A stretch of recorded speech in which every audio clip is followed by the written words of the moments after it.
నమస్తే సార్. నమస్తే. సార్ రీసెంట్‌గా ఒక అబ్బాయికి ఎలా అంటే మొబైల్ ఉంది కదా! మొబైల్ తను జోబులో పెట్టుకొని వెళ్తూ ఉన్నాడు.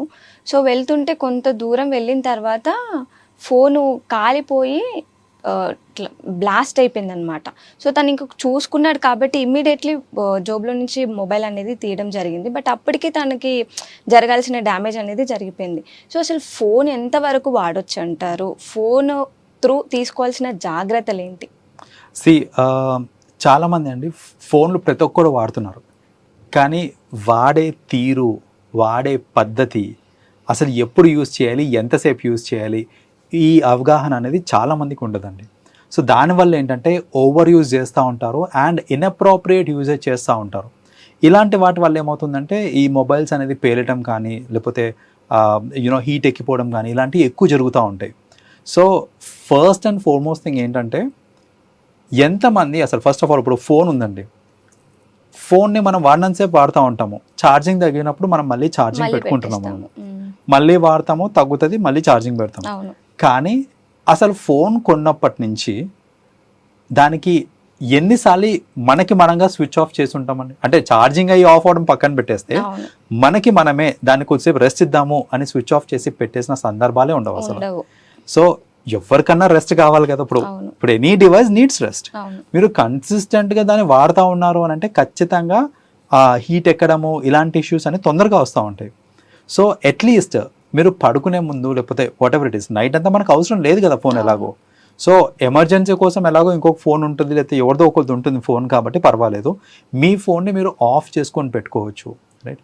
At least 5 minutes or 10 minutes in a day of చేసి పెట్టండి ఫోన్ని.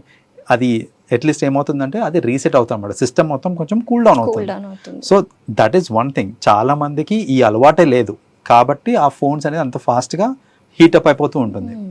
రెండోది, జనాలకి పేషెన్స్ లేదు ఈ మధ్యన.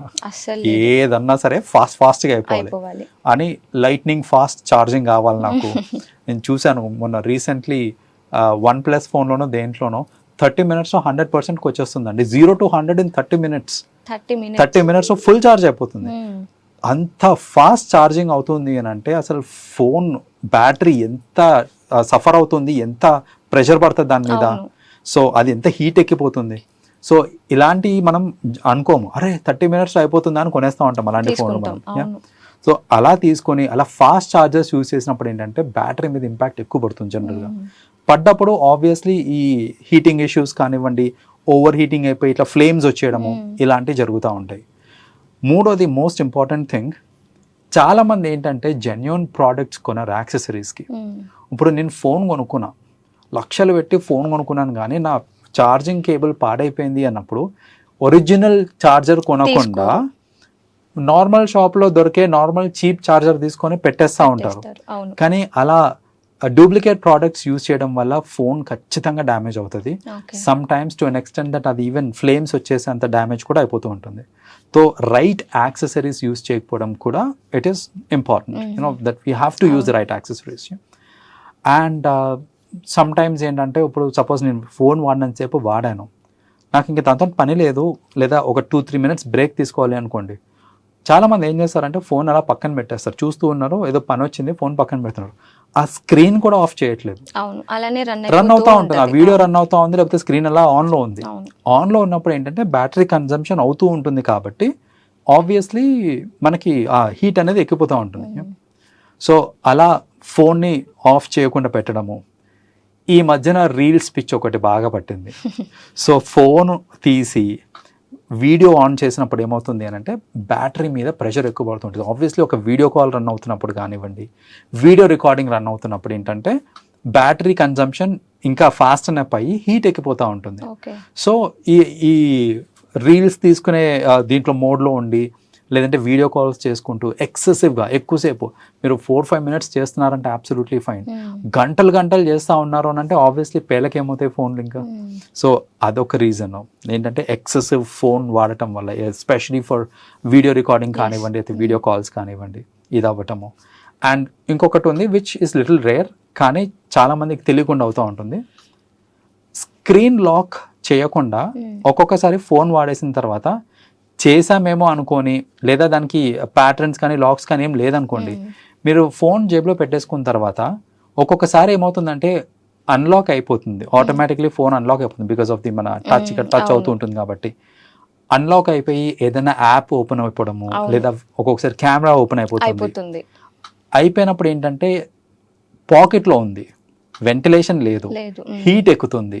సో హీట్ కూల్ డౌన్ అవ్వాలి అంటే ఎయిర్ ఫ్లో ఉండాలి, కానీ పాకెట్లో ఉన్నప్పుడు ఏంటి, ఆబ్వియస్లీ ఆ ఎయిర్ ఫ్లో లేకపోవడం వల్ల హీట్ అనేది ఇంకా ఎక్సెసివ్గా అయిపోతుంది.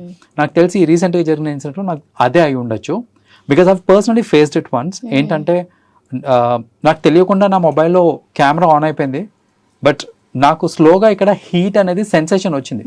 ఎందుకు ఇంత హీట్ సెన్సేషన్ వస్తుంది అని తీసి చూసుకుంటే ఆల్మోస్ట్ అది రికార్డింగ్ నడుస్తూ ఉండాలి, ఫోన్ రికార్డింగ్ నడుస్తూ ఉండాలి. So that is when I understood, like video recording నడుస్తున్నప్పుడు ఫోన్ అంత హీట్ ఎక్కిపోయింది అండ్ జేబులో నాకు తెలియకుండా పెట్టేసుకుంటే అంత హీట్ అయిపోయింది అనేసి. సో ఇతను నాకు తెలిసి ఏ అబ్బాయి కూడా అదే అయి ఉండొచ్చు, దట్ హీట్ ఎక్కిపోవడం వల్ల అంటే ఇట్లాంటి ఏదైనా యాప్స్ ఓపెన్ అయిపోయి హీట్ ఎక్కడం వల్ల ఇది అవుతుంది. అండ్ ఒక సజెషన్ టు ఎవ్రీ వన్ ఏంటంటే, మొబైల్ చాలా ఇంపార్టెంట్ మనకు తెలుసు, చీప్ మొబైల్స్ కొనకండి. అంటే ఏదో చాలా తక్కువలో వచ్చేస్తుంది కదా, నేనేమి అంటే అందరు ఐఫోన్లో కొనండి అని చెప్పట్లేదు నేను. మీకు రీజనబుల్ రేట్లో మంచి బ్రాండ్స్ వస్తాయి, రిలయబుల్ బ్రాండ్స్ వస్తాయి, అలాంటివి తీసుకోండి తప్ప మనం అసలు ఫస్ట్ టైం బ్రాండ్ పేరు వింటున్నాము, దానికి సర్వీస్ ఉందా లేదా కూడా తెలియదు మనకి. ఇలాంటివి మరీ తక్కువ ప్రైస్లో వచ్చేస్తున్నాయి. అంత తక్కువ ప్రైస్లో వస్తుంది అంటే క్వాలిటీ కాంప్రమైజ్ అయినట్టే కదా. క్వాలిటీ లేని ప్రోడక్ట్స్ని యూజ్ చేసేటప్పుడు సమ్ టైమ్స్ అతనికి ఇక్కడ పేలింది, ఫోన్ మాట్లాడుతున్నప్పుడు పేలుంటే ఏంటి పరిస్థితి? తో మన లైఫ్కే రిస్క్ అట్లాంటివి. తో ఏదో 4 డబ్బులు మిగులుతాయి కదా అని మరీ అంత చీప్ ఫోన్స్ కొనకూడదు. అట్లీస్ట్ కొంచెం క్వాలిటీ మెయింటైన్ చేయాలి. కొన్ని విషయాలలో ఒక 4 డబ్బులు ఎక్కువైనా పర్వాలేదు, క్వాలిటీ మెయింటైన్ చేసుకుంటే అట్లీస్ట్ మనం సేఫ్గా ఉంటాం. అండ్ ఇంకొంతమంది సార్ చూసుకుంటే, అండ్ నైట్ టైమ్స్ పడుకునేటప్పుడు కానీ నిద్ర రాకపోతే హెడ్సెట్ చెవులో పెట్టుకొని సాంగ్స్ వింటూ అలా పడుకుంటూ ఉంటారు. వాళ్ళకి నిద్ర వచ్చేస్తూ ఉంటుంది, ఆ హెడ్సెట్ మాత్రం చెవులోనే ఉంటాయి. అది ఎంతవరకు కరెక్ట్? అది కూడా కరెక్ట్ కాదు. ఎందుకంటే ఇప్పుడు చూడండి, మీరు చెవులో పెట్టుకున్న హెడ్సెట్ కూడా కంటిన్యూస్గా వర్కౌట్ అవుతుంది, అది వర్క్ చేస్తూ ఉంది అన్నప్పుడు అది హీట్ ఎక్కే ఛాన్సెస్ ఉంటాయి. అది హీట్ ఎక్కినప్పుడు ఆబ్వియస్లీ చెవులో పేలింది అనుకోండి, ఉన్న ఇన్స్టెన్సెస్ అలా చెవులో పేలిన ఎయిర్పాడ్స్ కూడా ఉన్నాయి. సో అలాంటివి కూడా ఇట్స్ ఎ రాంగ్ ప్రాక్టీస్ యాక్చువల్గా. ఏదో నిద్ర వస్తుంది అంటే పర్మనెంట్గా నిద్రలోకి వెళ్ళిపోతారు అలాంటివి చేసుకుంటే. సో కొంచెం జాగ్రత్తగా ఉండడం బెటర్. మీకు నిద్ర వస్తున్న మోడ్లో అట్లీస్ట్ అవి తీసి పక్కన పెట్టేస్తే సరిపోతుంది. అంతేగాని అవి పెట్టుకొని పొద్దున దాకా నేను పాటలు వినుకుంటూ పడుకుంటా. కొందరు ఏంటంటే అది స్టైల్ అనుకుంటారు, స్టైల్ అది నీకు తెలిసిన పాటలు వినుకుంటూ పడుకుంటాను చెప్పుకుంటారు ఇంకా. సో ఆ సోకులకి పోయి చేయడం కాదు. It is always better to make sure that like ఇలాంటి డివైజెస్ ఏవి కూడా పెట్టుకొని పడుకోవడము, దిండు కింద ఫోన్లు పెట్టి పడుకోవడము, అది కూడా కరెక్ట్ కాదు. దిండు కింద పెట్టుకున్నప్పుడు ఏంటంటే దానికి వెంటిలేషన్ లేదు మీ ఫోన్ కి. సో మీరు దిండు కింద, చాలా మంది చూస్తుంటారు దిండు కింద ఇలా పక్కన పెట్టేసుకుంటారు, దాన్ని కవర్ చేస్తుంటది, కింద బెడ్ పైన పిల్లో. అది కరెక్ట్ కాదు అసలు. It's not a wrong right practice. So ఈ జాగ్రత్తలు తీసుకుంటే at least will be safe. Thank you sir. Welcome.